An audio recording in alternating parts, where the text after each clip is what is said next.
All right. Today we're going to be talking about the 10th house in astrology, giving you the full meaning explained. We're going to be doing this by going through the significations, what the 10th house represents in your life. Each house is a concrete existing thing, meaning it represents a specific setting or set or area of your life in the birth chart, in the natal chart. And we're going to be going through those basic explanations. Then we go to the planets. We will talk about the planet that is most aligned with the 10th house, has very similar significations, and so therefore produces the different significations of the 10th house, as well as the most auspicious and beneficial planet to have in the 10th, while also talking about the most difficult and, let's say, challenging or detrimental planet to have naturally in the 10th house, all things being equal, though. Not based off dignity, not based off aspects or influences, just based off of the simple placement in a vacuum. Finally, we go through the 10th Lord. The 10th Lord is going to be the ruler, the Lord of the sign that holds the 10th house. We're going to be placing it in a couple different houses just to give you the example, not every single house, because that's going to be a series later on down the line after we set down a nice solid foundation of all the basics. But just giving you an idea of what happens when you take that 10th Lord, the director of the 10th house is the way to think about it, and you put it in different other areas of your life. And then we have this 12 signs. We're going to put all the 12 signs in the 10th house to see how it thematically colors or changes the vibe, the energy of the 10th house, because each house, like I said, is a concrete existing thing. It is the physical setting, the external environment, something you can touch and feel. Whereas the signs are more the vibe, the genre, the energy, the interior design of the house that colors and flavors the different areas of your life, depending on what your ascendant sign is. Because that's how the signs change. It's based off your ascendant sign. So significations, when it comes to the 10th house and what it represents in your life, the most popular, well-known signification or meaning of the 10th house is career. And it does represent career, but more importantly, it represents our karmic actions or the actions we take in the world. So our public actions. Now, you might know that there are certain people who might perform certain public actions that doesn't get them money, because the way we really think about a job is actions that you take in the world that lead to a financial benefit. That's really what a career is in our modern day and age, is what are you able to do that financially supports you. But when it comes to the 10th house, it's more about your karmic duty, your responsibilities to manage your material life. And that can usually, or most of the time, that involves your career, the job that gets you money, but not always. Sometimes people have, a job, a thing they do for money, and then they have their actual karmic actions, karmic duties, responsibilities that they perform while out in the world that actually can sometimes have nothing to do with the actions that get them money and provide for their wealth, because that's different. Like I said, most of the time there is an overlap. That is the ideal, right? You don't want to be having a whole job and then having a whole, side hustle or thing on the side that you'd rather be doing. A simple example would be, when I was in Los Angeles, I was serving, that was my job, but I wanted to be a musician and I was doing things, taking actions to become a musician. So that was more of my career, okay? Or that was more of the 10th house of my duty of fulfilling that part of my life. Now, no longer anymore I'm doing that, but you get the point, right? So it's your karmic actions or responsibility. It's also your authority, your power. It is the zenith, the MC, if you've heard of it before. It is the highest point in the sky, because the entire chart is a reflection when it comes to the houses, is supposed to represent the physical space around you when you are shooting out of your mother's womb. My apologies for the very graphic image, but you get the point. And the 10th house is going to be right above the highest point. The IC, the 4th house cusp, is going to be at the very bottom. And then you have east, west. Now, I'm not sure exactly if I'm in the right direction, but when it comes to actually being west or east, I don't have a compass on me, but you understand, right? North, south, east, west. And east will be the ascendant, because that's where things rise. And things rise in the east and they set in the west in the 7th, the descendant. It's based off the motion of the sun. So the sun goes like this, sets in the west, rises in the east, reaches its zenith, sets in the west, and goes here. So 10th house is the highest point. It's the zenith. That means it's the top of the hierarchy, meaning it's the most visible part of your chart. So things happening in the 10th house are going to be the most visible part of your life. Fourth house is going to usually be the most private, intimate parts of your life. Okay? But 10th house, the most public. So actions you're taking in the public sphere, things you're doing to get recognition, things you're doing to get the great fruits, doing things in a big way that is visible. So a lot of famous people have powerful 10th lords or 10th houses or the divisional chart, the Samsha, because they're visible, because they're prominent, because they are famous. So the 10th house can also signify fame along with the ascendant, because the ascendant is you. And so if you have the ascendant and the 10th lords interacting with each other, that can be one signification or one mark towards becoming a prominent figure or public figure or a famous person, right? So, but there's many different factors, and there's also a layer of free will, 25% free will, 25% who knows what the hell's going on except for God, source, spirituality, or probability. If you're more of a science person who doesn't believe in a higher power, probability, luck, fortune, however you want to define it. There's a bunch of stuff outside of our understanding that we can't just necessarily say one-to-one. We can predict if someone's going to be famous, or we can always see fame in the chart. It's not really the case. Now, there are certain charts that there's a lot of arrows pointing to prominence, success, wealth, abundance, fame, right? One of those things, first and 10th lord being associated, or strong 10th lord, strong 10th house, or strong dasamsha, because it's the big, great fruits. It also signifies the father, the masculine side of the chart, because it's all about taking actions in the external world. Fourth house is the mother, 10th house is the father, first house is you, seventh house is your partner. These are the four most important, powerful houses in the chart. Okay? Believe that's it. Power, authority, visibility, recognition, reputation as well, because obviously the actions you take in the outside world are going to be directly tied to your reputation, not nearly as much of the actions you take at home. This is why people can be tyrants or evil or weak or whatever it may be. They can have certain personas or energies or characteristics at home that has nothing to do with their reputation, because it's not based off of the public image that they are presenting. So 10th house, also public image, right? Power, authority, prominence, kings, leaders have strong 10th houses, all right? And also success, but material success, not necessarily emotional fulfillment, satisfaction, success, but material, external, public success that is visible and more tangible, more observable by other people other than yourself and the people in your immediate environment. Because it's prominent, it's visible, again. But all that to say, you can align it with your career, but when you think of career, it's the actions you are meant to be taking based off your own individual karma, your karmic actions, your karmic duty, your karmic responsibility to manage your material life and fulfill your duty. Not purpose. Purpose is different. Your duty, 10th house. Purpose is that feeling of satisfaction and fulfillment. It's more spiritual. It transcends this incarnation. 10th house is really rooted in this incarnation. It's material. All the angle houses are rooted in this material world, this incarnation that you are existing right now as you watch me on this screen. So 10th house, karmic duty in this incarnation. The things you have to check off the list to play the game of life, to learn in Earth School and excel as a spiritual being, which is more so the purpose, 9th house. Hopefully that makes sense to you. Planets. So the planet that is the producer and actually does quite well in the 10th house, and to be fair, pretty much all planets do well in the 10th house because it's such a powerful, prominent house.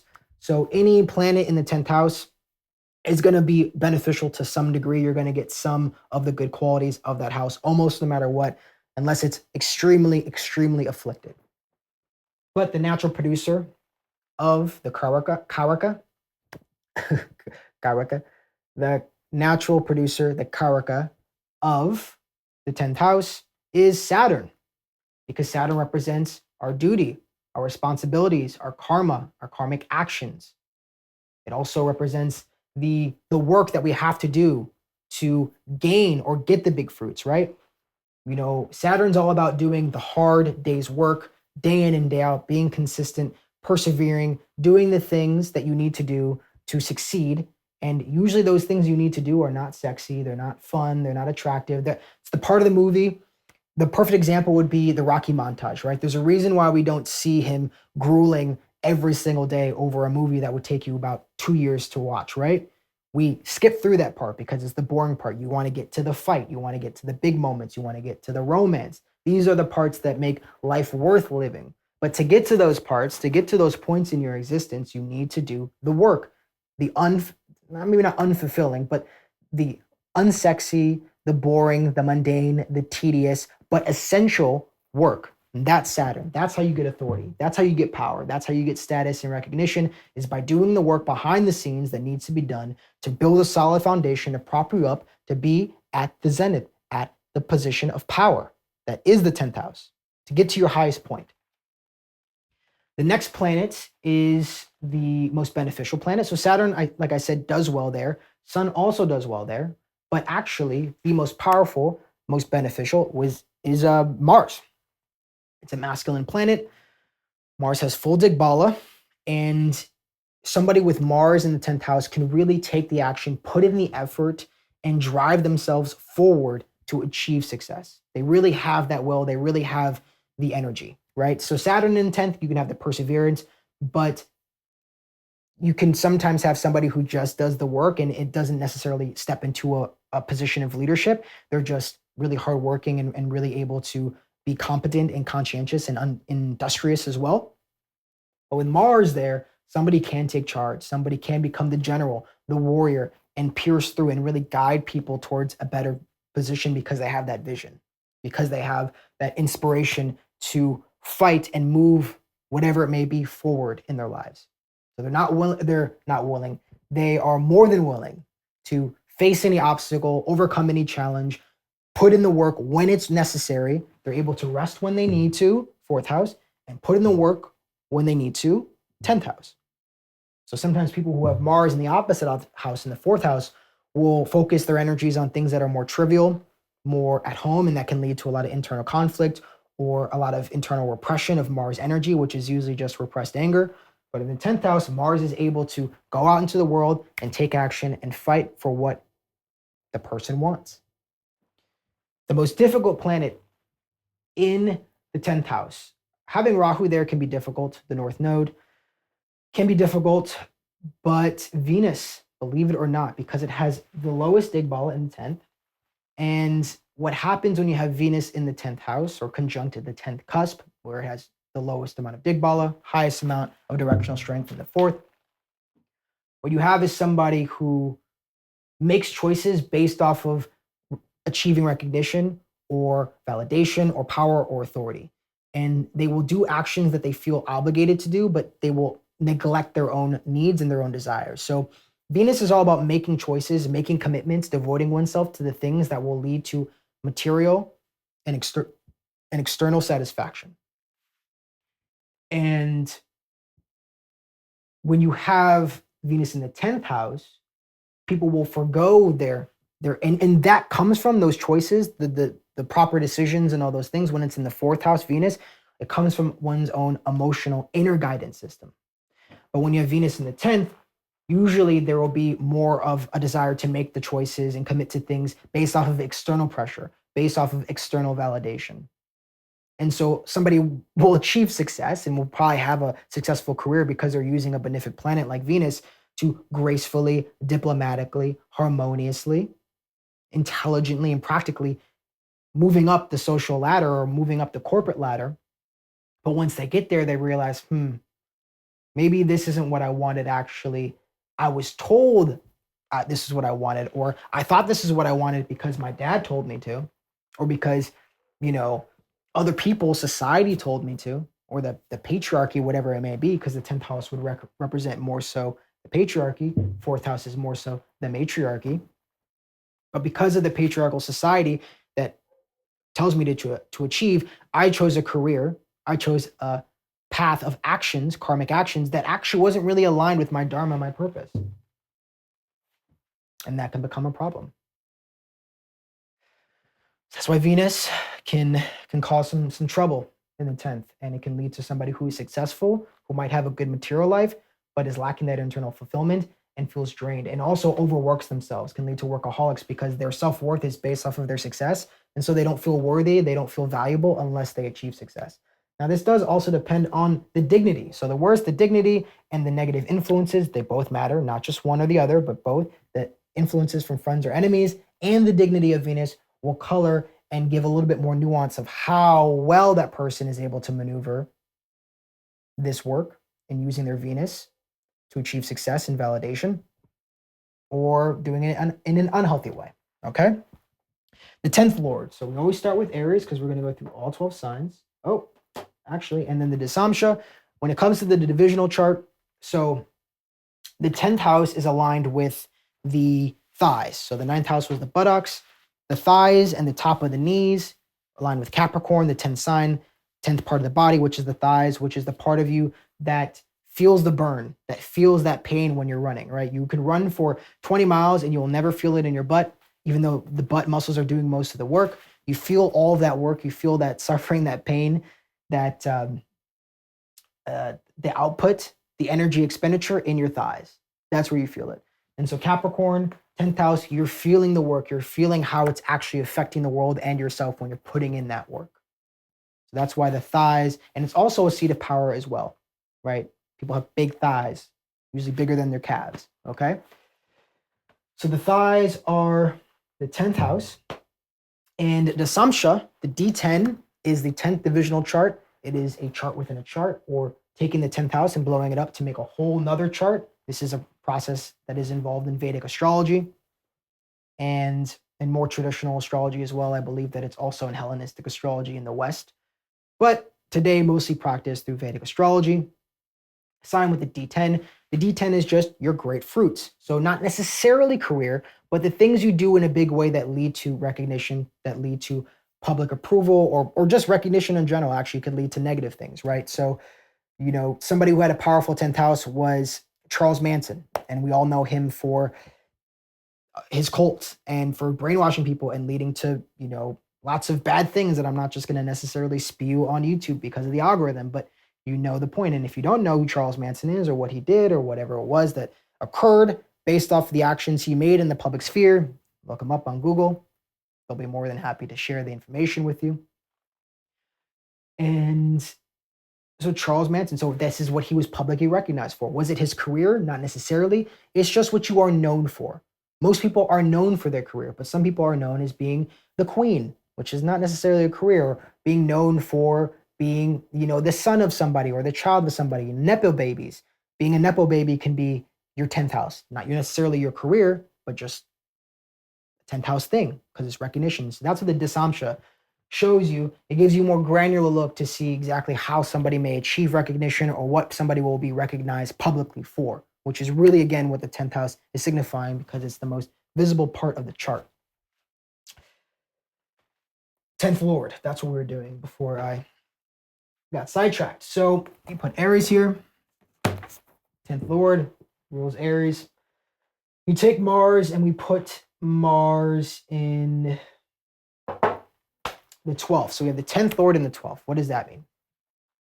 So your career, your karmic actions, or responsibility fuels 12th house things. So losses and expenses, meaning that, you might deal in working with people's losses or expenses.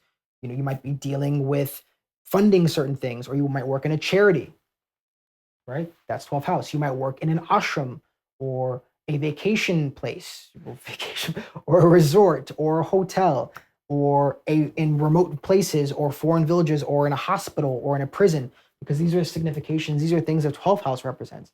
And so your karmic actions, your duty, right? Your responsibilities are fueling 12th house things, hospitals, prisons, hotels, losses, expenses. I can't think off the top of my head what a career or what work, external work, could be surrounding losses and expenses. You might be known as a shopaholic. I don't know, right? Maybe Paris Hilton has I don't know for a fact, but maybe Paris Hilton has the 10th Lord and the 12th because she's known. The Kardashians are known for spending money. I believe Donald Trump might have his 10th and the 12th. I could be wrong about that though, so don't quote me on that. But it could be based off that, or spirituality. So you might be known as a guru or a mystic or a spiritual person, or utilizing spirituality to fulfill your karmic duties. Not necessarily make money, but just fulfill your karmic duties and responsibilities. Making money is more second house.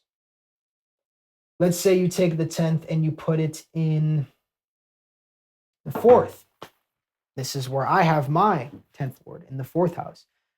So your responsibilities, your career, for the most part, your big actions, your public actions, your public persona, public image can be fueling your home or your emotions. So somebody who works from home can have this placement. Also, the reverse can happen. 4th and the 10th would probably be more likely. But somebody whose public image is intimately tied with their private life. So somebody who might have more so their public or their intimate life, their private life more on display, or somebody who very much emotionally is regulated or tied to what's happening in their work. So they're not somebody who can necessarily separate work from their private life or their public life from their private life. Okay? Or their public life is serving their home, which is very common, or they're bringing their work home, right? That's very common as well. Put it in 7th, you got the 10th Lord in the 7th. You have somebody who might deal in trade, or someone's career fuels or supports their relationships in some way. Their karmic actions, responsibilities, the way they manage their life is also supporting their sex life, their dating life. Now, this seems inherent, right? This is pretty common, but this applies to some more than others, depending on the person. But this is just the general framework. Or finally, you have somebody who has 10th Lord in the 2nd, somebody who's dealing with finances, somebody who's dealing with food or speech, or working with, let's say, other people's, or not other people's, but working with assets, right? Or something to do with finances, things of that nature. And also somebody who might be dealing with jewelry or valuable minerals. That can be the 2nd house or the 4th, especially with Mars.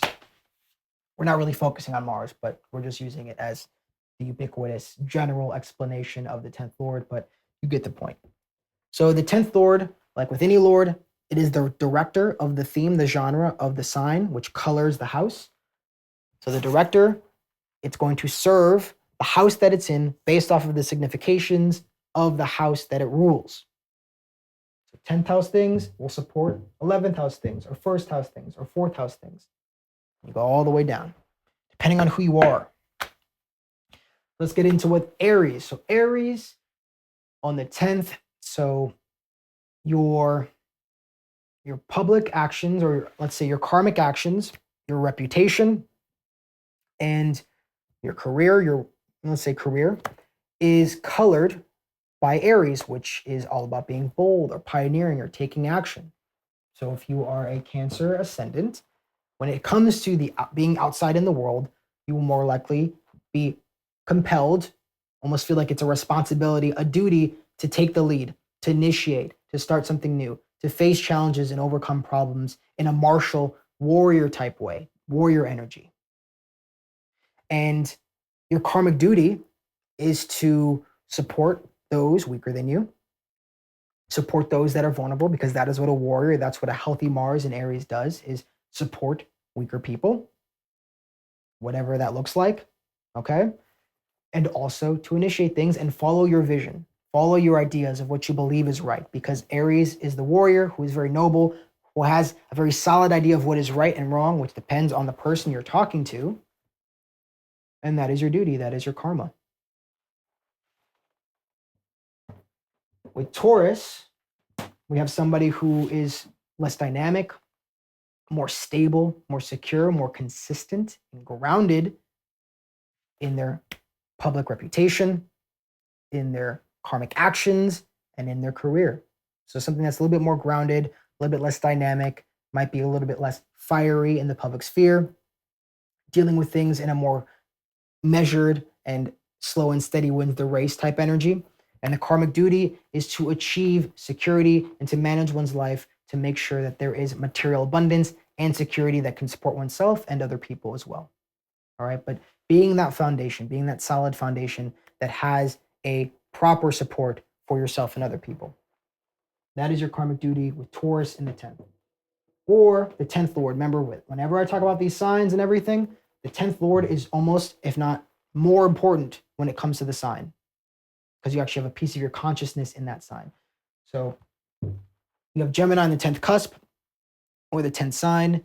These significations that I'm talking about, these themes I'm talking about will apply, but also if the 10th Lord is in Gemini, these signs, or not just Gemini, but all the 12 signs, if you get what I mean. So we have Gemini now. Gemini are the twins. So when it comes to your public reputation, your karmic duty or actions, and your career, you have somebody who's more versatile, might have many different careers, many different types of paths that one takes when it comes to achieving one's karmic duty. Might be known for many different things, or known for being intellectual, skilled, or communication, might be doing something in communication or media as well. And what is the karmic duty? The karmic duty is to exchange ideas, to learn and develop one's skills, right? And to be of use in some way by using your skills, by using the information you've acquired, and by communicating that in some way. We have Cancer, which is a placement that I have for my chart in this life currently. That will signify somebody whose reputation or karmic actions or career involves nurturing, caring, supporting others, especially in an emotional and energetic way. And karmic duty is, like I said, to support others, to nurture others, but to make others feel good and to satisfy people's emotional states. And this is usually what I do, believe it or not. I do astrology, I perform astrology, and I perform occult sciences, but at the base of it is to support people's spiritual journey and to allow them to unlock the positive emotions that are usually blocked based off of our trauma and fears and insecurities and all those things of that nature. And partially why I'm in school, as a social worker, is learning how to help people and be of service to help regulate their emotions and to bring out positive emotions. And so people with Cancer on the 10th cusp will usually get into supportive, nurturing, caring fields. Because again, usually our karmic duty aligns with how we make money, because how else would we make money, But it's like that calling. Like another way of saying it's our calling in life. This is the 10th cusp. When you have Leo there, I have a client who has Leo on the 10th cusp, and she is very good at what she does. She takes charge. And so when it comes to your reputation, when it comes to the karmic actions and the career, you're meant to take charge. You're meant to take the lead. And you definitely will care about being prominent and getting the recognition you believe you deserve if you have this placement, especially if you have planets there. Because again, too, another thing I do not mention enough is that obviously these themes will color each house, but it will really be prominent. It won't really truly be prominent unless you have a planet there. So these themes I'm talking about can generally apply, but if you say have 1, 2, or even 3 planets like my client does in the 10th house in Leo, yeah, you're very much going to be somebody who wants recognition, who will get angry if they don't get recognition, genuinely wants to take a lead, wants to be the boss, wants to drive and follow one's inspiration and be the king of the kingdom in one's career. Being an entrepreneur is a great pursuit for people with Leo holding the 10th cusp, especially if there's planets in there or the 10th Lord in Leo. And karmic duty is being the king, managing one's kingdom. Aries is more about starting something new, maybe initiating the building of a kingdom. But Leo is about finding your kingdom, where you fit in, where you feel like this is your territory, your space, taking it over and managing it, holding it down consistently, because Leo is a fixed sign. Virgo. Virgo is one person who, when it comes to public recognition, career and reputation, karmic actions, most likely be known as being conscientious, detail-oriented, refined, and responsible, with the karmic duty of improving things, refining things, purifying things. You've heard all of these terms probably before if you've been following this series. You're just taking the themes of each sign and putting it in different areas of your life. It's very simple. Once you break it down systematically, which is something that Virgo would do, which is taking it piece by piece. You're meant to take things piece by piece, take it apart, observe it, know how the thing fits together, whatever you're observing, what makes it tick, put it back together and refine it. Or I guess refine it and then put it back together. Or see how it works, and then you can find ways to improve and develop it, because that is what Virgo's all about, is refining, developing, improving, purifying, cleansing, refurbishing. So many adjectives that I'm just spewing out there at your face. My apologies for that, my friend. You got Libra on the 10th cusp or in the 10th house or the 10th sign. You're doing whole house. So you have Libra there. You have somebody who public recognition, karmic actions, and career involves diplomacy, harmony, trade, aesthetics. Okay. Somebody who might be an interior designer, might be somebody who is a diplomat or is a mediator between parties in a certain way, shape, or form, or deals with aesthetics or arts or things that are pleasing, enjoyable, agreeable. Libra is all about being agreeable and enjoyable, especially to the senses, especially to the emotions, especially socially, or someone who is strongly social. Gemini, same thing, somebody who has a social profession or a social karmic action, karmic duty. Libra, very much a social karmic action, karmic duty. This would be Capricorn ascendant. And when it comes to your karmic duty, your responsibility, it is to achieve harmony. It is to build healthy relationships and to produce win-win situations out in the world. Because when I say karmic duty, it's not about at home. It's, I mean, what you are bringing to the world. What are you providing to the world? That is your karmic duty. That is your karmic responsibility. That is the 10th house, what you are bringing externally. So Virgo, you are refining, you are improving, you are developing the external world outside of your home, outside of your own private life. You are doing this for the world itself. You are, Leo, you are becoming a king in the world, managing the world itself outside. You are going out into the world and managing something, holding it down, being consistent, being responsible, because every area needs a king. Every area needs somebody who's responsible, takes the lead. Cancer is going out into the world and healing and nurturing others and emotionally connecting with other people and making them feel seen and heard in some way. Gemini is going out and sharing information, communicating, taking information from one area and mediating it and bringing it to another.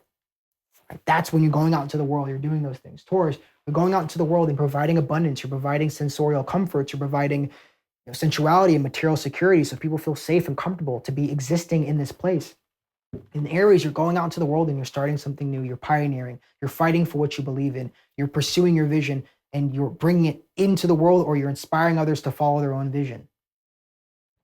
Like I said, Libra is bringing harmony, bringing diplomacy, bringing win-win relationships into the world. Scorpio is going to have an intense, perhaps mysterious, taboo, or passionate, powerful aura, reputation, recognition, karmic actions, with the karmic duty of deeply researching things and unearthing things and going to places where other people are too scared or too ignorant or too lazy to go into. Unearthing, uncovering things that have been hidden from the collective, going out into the world and perhaps being like a detective or being an investigative journalist or being a whistleblower or being somebody who goes into fields that are scary or goes into, cave diving. I'm totally making that one up. Splunking, when you see those cave divers who go into like those little cracks, but things like that, of going to places and areas where people are usually too scared to go. That is your karmic duty. That is your karmic responsibility. It's to discover and research areas that have been overlooked and to fight the demons in the world, the darkness. Sagittarius, that's a fun place to have the 10th cusp. So there will be an approach to career, reputation, karmic actions in an open, adventurous, and optimistic energy or approach way, colored with that kind of energy, colored with wisdom, colored with a desire to learn and to study and to, let's say, develop oneself, but through one's adventures, through one's experiences, through being free in certain areas, roaming around and seeing what the world has to offer and what the world has to teach you in that moment. And this is the karmic duty. What is the karmic duty? Is to teach, to counsel, to guide, and to share knowledge and wisdom. This is what you're bringing to the world. You're going out into the world, you're sharing your knowledge, you're sharing your wisdom, you're sharing your teaching, or you're counseling in some way. And this can manifest in many different ways. You don't have to be a therapist. You don't have to be a guru or a priest. But this is the gift that you are meant to work towards. It's not a natural gift. The 5th house is just a natural gift that you just kind of come in with that sauce, with that vibe, with that motion. 10th house is you got to work. And over time, you're going to get better and better at it, but you got to work for it. And this is your duty. Everyone has not a purpose, that's different, a duty, responsibility, actions they have to take. That's why people with a strong 10th house can do great things, is because they have that duty. They have a big duty they need to fulfill. Capricorn is the 10th house, or the natural 10th house, right? 10th sign, 10th house, ruled by Saturn. So Capricorn in the 10th, Aries ascendant, will have a more traditional, structured, disciplined, austere approach to their public recognition, their karmic actions, and their career. They will be, like I said, more traditional, usually more stoic in their approach and their public image, making sure things are where they're supposed to be and doing their best to achieve success. Can definitely be career and success driven. And what is the karmic duty? What is the not the purpose? I almost said purpose. You almost got me. What is their responsibility, their karmic responsibility in this incarnation? It is to fix problems, to provide structure and authority, to also sustain tradition as well, because believe it or not, tradition is important. Capricorn's all about standing on the shoulders of giants. That would be the perspective, or maintaining the elevation that these giants have provided, right? Making sure to establish, hey, this is how things are done. JFK had Capricorn, I believe he had Capricorn in the 10th, or maybe, yeah, I think he did. And so you have somebody who will have more of a traditional approach to what they do in the world. Okay? Aquarius is different, quite different. This is how much your life can change, especially if you have planets in Aquarius or Capricorn, just by changing your ascendant. Aquarius is more when it comes to public recognition, career, reputation, karmic actions, more innovative, more progressive, more unique, idiosyncratic, maybe even weird, right? It can be a weird sign. And not the purpose, but the karmic duty, the responsibility that the person has when they have Aquarius on the 10th cusp or in the 10th sign, is one of progressing humanity and using one's intellectual capabilities to progress our psychological awareness, our psychological understanding, and to expand the humanitarian aid, or expanding society as a whole, or even just not even society as a whole, one's organization. So if you're working for a company, you are the essential cog in the system, or you are moving it forward in some way. You are just doing your part. You're going out into the world and progressing the world in some way, or even using technology or innovations, right? These are things that, or being in a think tank, like these are things where Aquarius on the ascendant, which would be not a Leo, a Taurus ascendant, when you have Aquarius on the 10th cusp, somebody who uses their intellect, uses their psychological awareness, their resilience, their progressive mind, and a humanitarian, more broader societal perspective to move humanity forward. That is the karmic actions you're taking into the world, at least thematically. You also look at the 10th Lord and planets in the 10th house as well. Those all mediate the vibe. Finally, we have Pisces. When you have Pisces, 10th cusp, or the 10th Lord there, baseline thematically, reputation, recognition, karmic actions. You have somebody who is more open, right?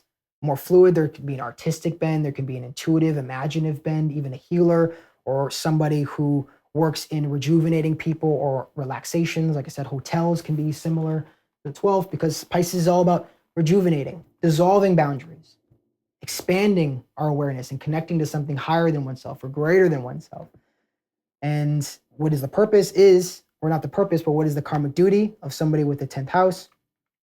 Pisces is expansion, is connection, is spiritual meaning, transcendence, right?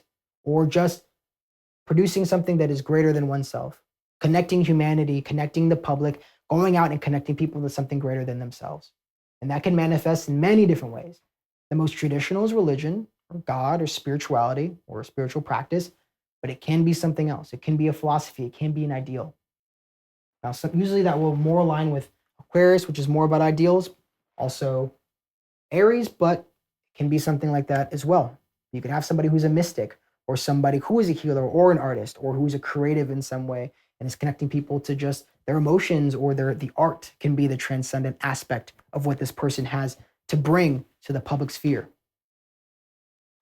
Okay, well, that was the 10th house. We got through it. If you have any questions, I'm more than happy to answer them. Or if you resonate with this in any way, or you have certain, qualms, you want to quarrel in the comments, then fair enough, go at it. I may or may not respond. I probably will. And I appreciate your time. In the next video, we're going to be doing the 11th house as we progress and continue on this series. Thank you. Cheers.